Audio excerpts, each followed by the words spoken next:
Bonjour à tous et à toutes, rebonjour pour certains. Effectivement, j'ai la charge de vous présenter les accords collectifs qui ont été signés, collectifs ou d'entreprise, qui ont été signés sur les années 2020-2023, sur le télétravail et l'égalité professionnelle et la qualité de vie au travail.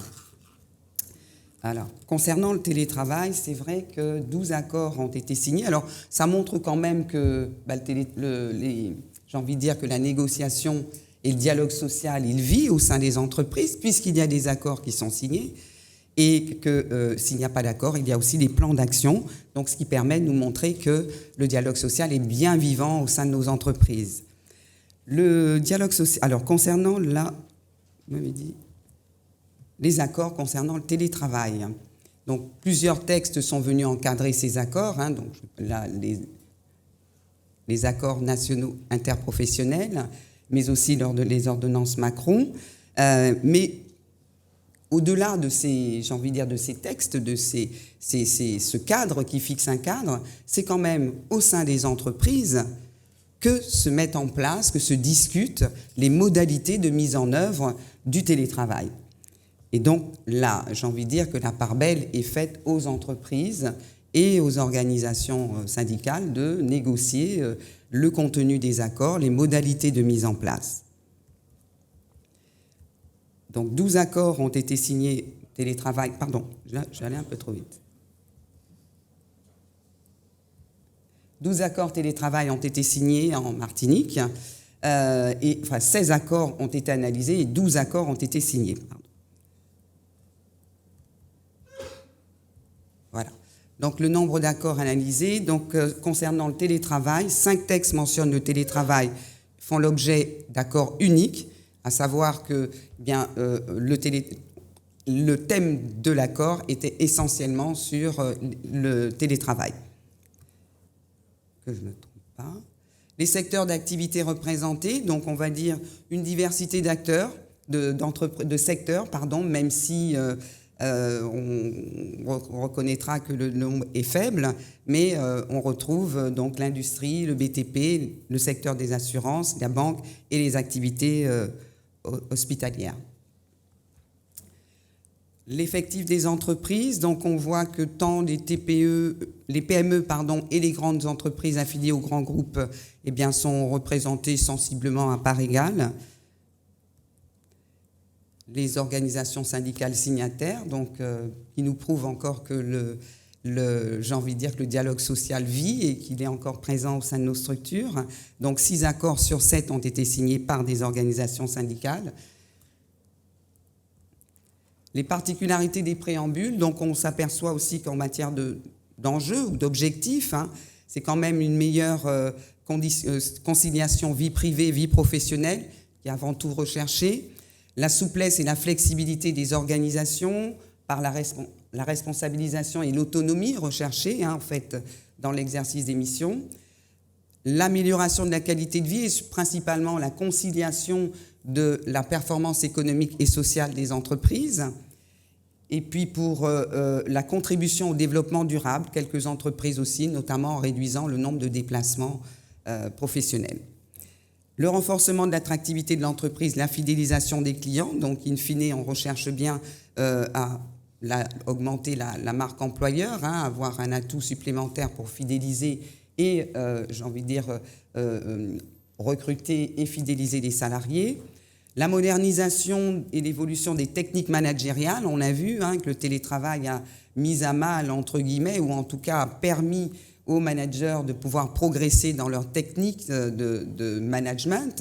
On a parlé de management hybride, c'était pas évident, manager des équipes sur site et des équipes à distance, donc il a fallu mettre en place un certain nombre d'outils, mais aussi faire progresser la culture de l'entreprise pour passer de cette culture du présentéisme à une culture, j'ai envie de dire, basée sur la confiance entre salariés et dirigeants et aussi managers. Et puis, in fine, donc, parmi les particularités des préambules, on retrouve aussi les contraintes de trajet. On subit parfois des embouteillages selon le lieu de résidence. Donc ces contraintes de trajet aussi pouvaient permettre d'améliorer la qualité de vie et les conditions de travail des salariés.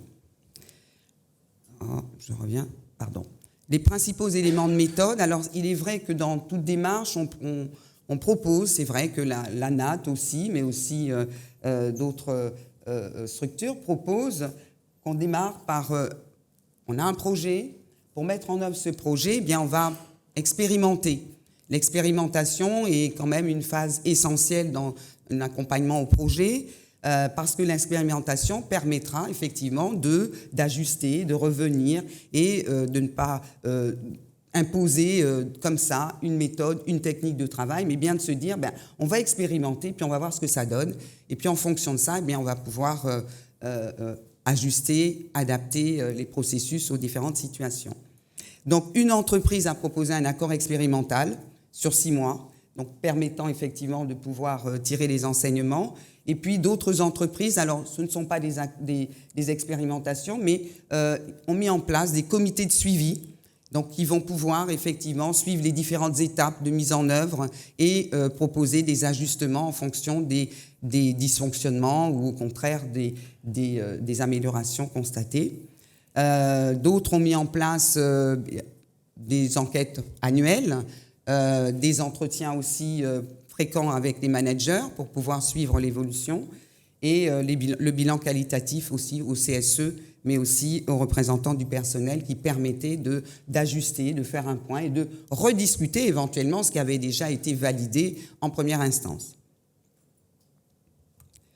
Le retour d'expérience, donc je viens d'en parler, suite aux expérimentations, on tire les enseignements des expérimentations qui ont été menées et puis ça permet d'améliorer en continu et d'être dans ce cercle vertueux ou cette spirale d'amélioration continue des conditions de travail.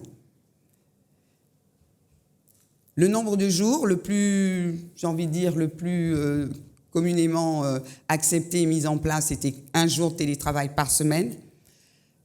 On pouvait aller jusqu'à 2 jours pour 3 entreprises sur 7. Et donc, c'est vrai que c'était le cœur de la négociation. C'était de savoir combien de jours on allait pouvoir accorder le télétravail aux salariés, comment on allait le mettre en place. Donc, peut-être 1 jour par rapport à la facilité de gestion des équipes, parce que quand on va au-delà d'1 jour ou 2, eh bien, ça devient compliqué de gérer les équipes sur site et des équipes à distance. Mais cela a été fait. Et la fréquence la plus courante, c'est quand même 1 jour de télétravail par semaine.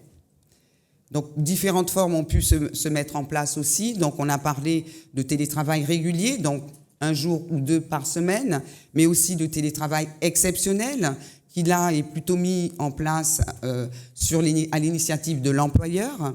Pourquoi ? Parce qu'il va correspondre effectivement à ce qu'on a connu, à cette fameuse crise sanitaire où le télétravail a été imposé et venait de l'extérieur et les entreprises ont dû s'adapter. Le télétravail occasionnel qui là peut se mettre en place, soit 1 jour par mois, ou encore 1 semaine par an.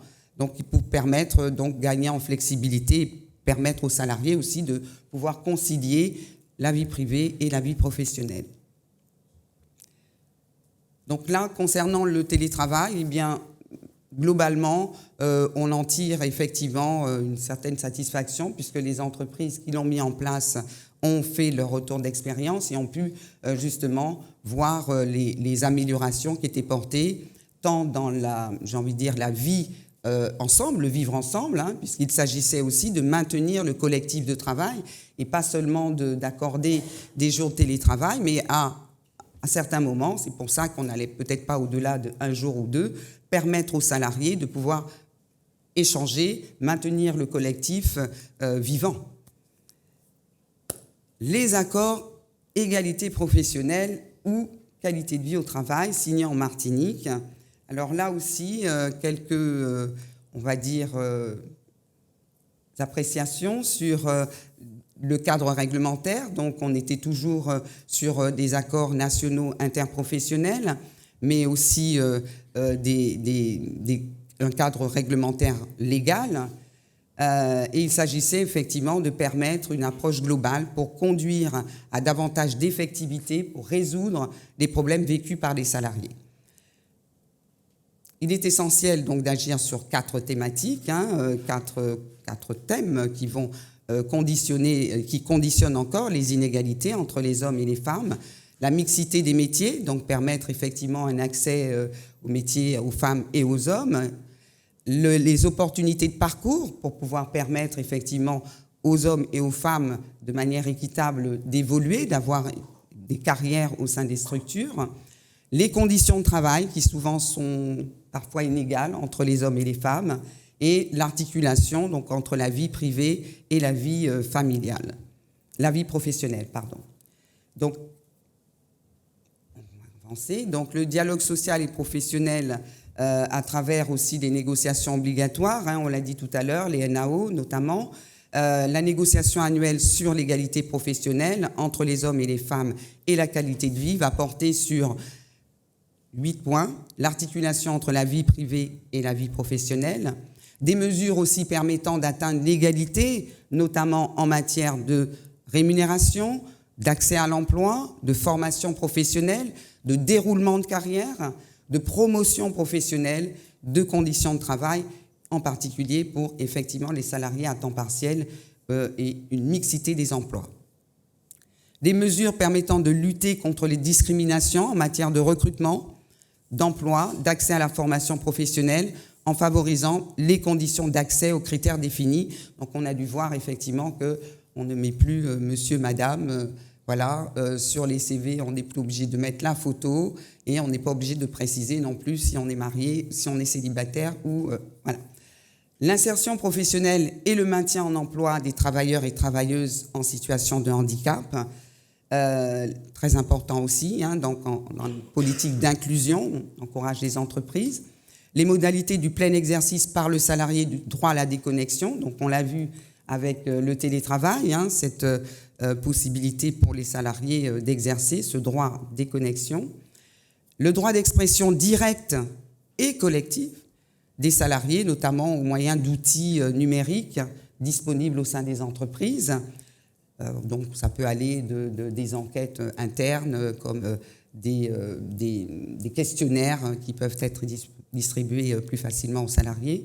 Avec ces possibilités de code, on peut répondre instinctivement et rapidement aux questions posées. Et les entreprises d'au moins 50 salariés au moins sont sur le même site et qui visent à améliorer la mobilité des salariés entre le lieu de résidence et le lieu de travail, donc pouvoir effectivement proposer aux salariés de pouvoir accéder à leur lieu de travail avec cette mobilité. Donc les accords sur notre territoire, nous avons donc 16 accords qui ont été signés, 16 textes ont été signés, et pour l'heure, nous en avons analysé 10 sur les 16. Des accords signés, mais aussi des plans d'action et des protocoles. Donc on voit que concernant la nature des textes EP et qualité de vie au travail, 8 sur 11 concernaient strictement l'égalité professionnelle. Le profil des entreprises, on a envie de dire une diversité de secteurs, agriculture, télécommunications, santé, automobile, sécurité, mais un faible niveau d'entreprise par secteur. Le secteur des transports logistiques en tête avec 3 accords, puis la grande distribution et le secteur des travaux publics. On s'aperçoit aussi que les PME comme les grandes entreprises sont amenées à signer des accords aussi bien sur l'égalité professionnelle et la qualité de vie au travail. Les organisations syndicales, on retrouve pléthore d'organisations syndicales. On trouve aussi effectivement qui ont signé aussi bien des accords que des protocoles d'accord ou des plans d'action.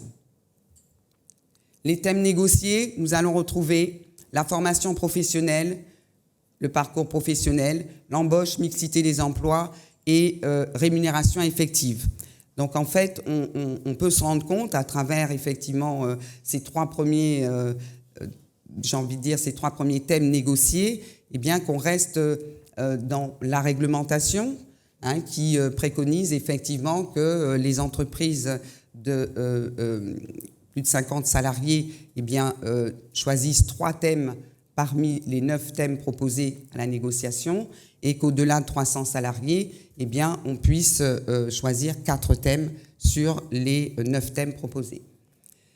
On nous montre aussi, enfin, cette thématique, enfin, ce tableau nous montre également que les entreprises vont peut-être privilégier davantage les aspects qui sont liés à la carrière, à l'évolution, à la rémunération, qui sont des critères qui sont peut-être plus facilement mesurables, alors que, eh bien, on va avoir plus de difficultés sur d'autres thématiques.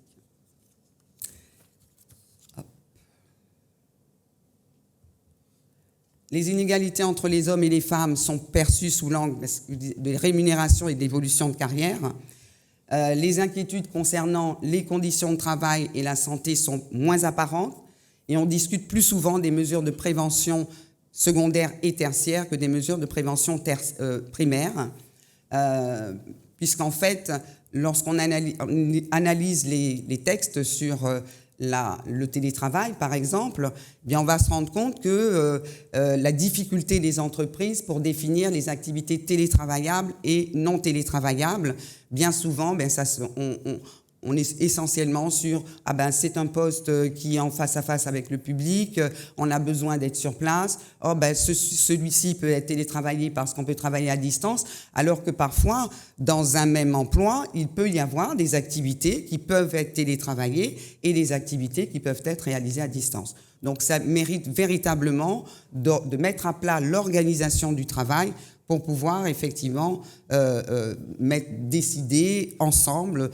de manière paritaire, les activités qui sont télétravaillables et celles qui ne le sont pas. Donc là, à travers effectivement ce tableau, hein, eh bien, on voit bien que les entreprises se conforment aux obligations réglementaires concernant l'égalité professionnelle homme-femme. Il y a une réelle volonté de l'entreprise de se mettre en conformité.